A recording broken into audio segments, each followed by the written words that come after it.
Video ini menggambarkan mengenai salah satu contoh terjadinya perubahan kebudayaan yang ada di Indonesia. Kebudayaan sendiri merupakan suatu keseluruhan yang meliputi pengetahuan, kepercayaan, kesenian, moral, keilmuan, hukum, adat istiadat, dan kemampuan yang lain serta kebiasaan yang didapat oleh manusia sebagai anggota masyarakat. Kebudayaan mengalami perubahan dan perkembangan sejalan dengan perkembangannya manusia. Salah satu contoh terjadinya perubahan kebudayaan yaitu karena adanya penemuan. Salah satunya adalah kemajuan ilmu pengetahuan dan teknologi menjadikan komunikasi jarak jauh menjadi lebih mudah seperti saat ini. Beda dengan masa lalu yang masih menggunakan surat menyurat, sedangkan pada masa kini cukup menggunakan handphone sebagai alat komunikasi jarak jauh.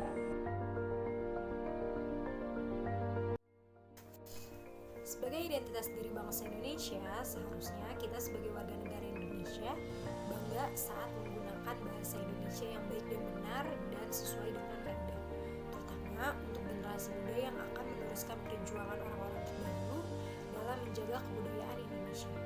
Namun, kenyataannya yang terjadi di sekitar kita malah sebaliknya. Semakin hari, semakin banyak orang yang melupakan kaidah bahasa Indonesia. Mereka lebih senang menggunakan istilah gaul dan modern, serta menyisipkan istilah-istilah asing saat berbicara dan menulis dalam bahasa Indonesia.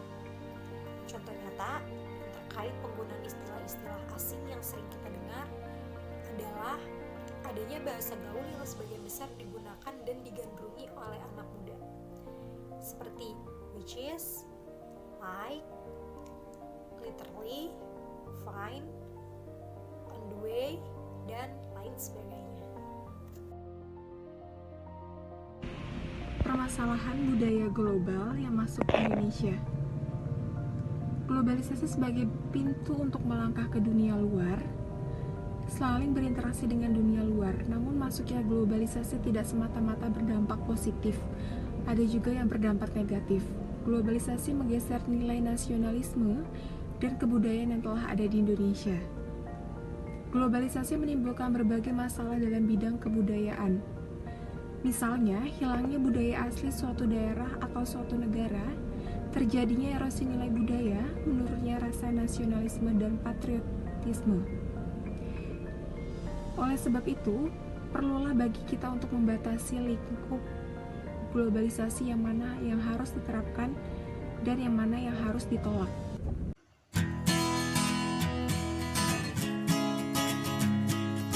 Solusi mengatasi dampak negatif akibat dari komunikasi global di Indonesia.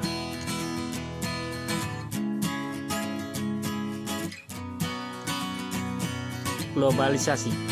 Globalisasi adalah proses integrasi internasional yang terjadi karena adanya pertukaran pandangan dunia, produk, pemikiran, dan aspek-aspek kebudayaan lainnya.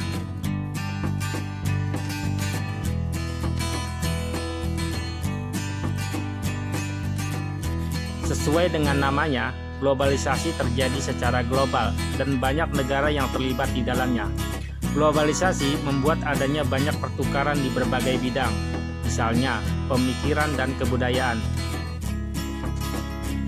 Walaupun bisa menghubungi berbagai negara, globalisasi juga bisa membawa dampak negatif.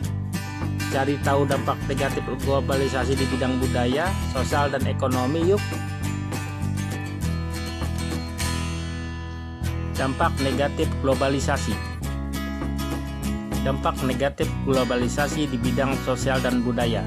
Globalisasi membuat kita bisa mengenal budaya dari negara lain dan bertukar kebudayaan. Tapi kebudayaan barat yang menyebar cepat bisa mempengaruhi kebudayaan kita sendiri. Akibatnya kebudayaan lokal bisa cepat berubah karena menyesuaikan dengan kebudayaan lain. Perubahan ini bisa dilihat dari gaya berpakaian, kebiasaan makan, sampai kebiasaan berbicara atau berbahasa. Hal ini bisa membuat rasa nasionalisme dan cinta pada budaya asli jadi berkurang. Dampak negatif globalisasi di bidang ekonomi. Di bidang ekonomi, globalisasi bisa membuat negara-negara jadi saling bersaing untuk mendapatkan konsumen. Produk-produk buatan lokal bisa tersaingi dengan masuknya produk-produk buatan negara lain. Beberapa barang yang harganya terjangkau juga mempengaruhi lingkungan. Misalnya, alat transportasi yang jumlahnya semakin bertambah dan membuat kemacetan lalu lintas. Globalisasi menjadi suatu hal yang tidak dapat dihindari, begitu pula dengan dampak negatifnya. Bagaimana cara mengatasi dampak negatif globalisasi di Indonesia? Solusi dalam mengatasi dampak negatif dari globalisasi. Pertama, meningkatkan potensi dalam negeri. Negara berkembang seperti Indonesia cenderung membutuhkan teknologi dari negara maju. Untuk itu, dengan meningkatkan potensi dalam negeri, negara dapat memenuhi kebutuhan sendiri. Yang kedua, mencintai produk dalam negeri. Mencintai produk dalam negeri bisa menjadi salah satu upaya untuk mengurangi dampak negatif globalisasi. Mengapa demikian? Sebab dengan mencintai dan menggunakan produk dalam negeri, gaya hidup atau budaya dari negara lain yang tidak relevan pun dapat dihindari. Ketiga, cerdas dalam memilah budaya asing. Adanya globalisasi menyebabkan banyak budaya asing dengan mudah masuk ke dalam negeri. Akan tetapi, tidak semua budaya tersebut sesuai dengan nilai, norma, keyakinan, dan kepribadian bangsa.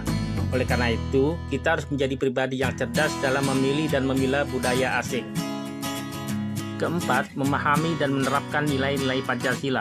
Nilai-nilai Pancasila dapat membantu kita untuk menyaring budaya yang masuk akibat globalisasi.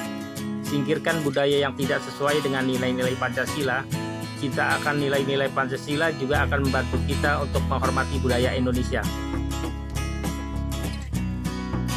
Kelima, mengutamakan kemajuan sektor ekonomi.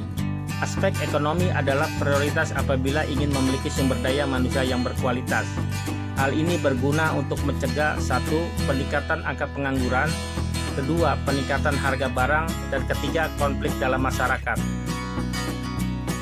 Itulah cara mengatasi dampak negatif globalisasi.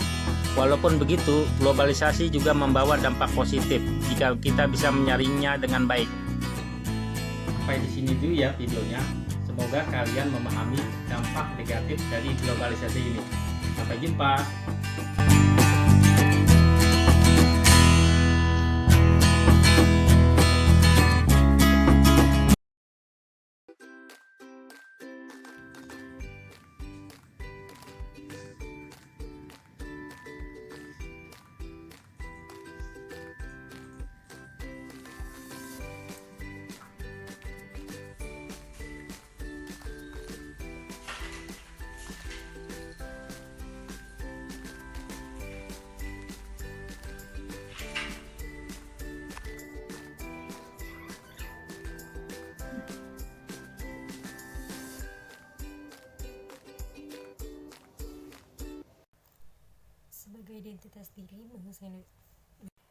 Sebagai identitas diri bangsa Indonesia, sebagai identitas diri bahasamu sih.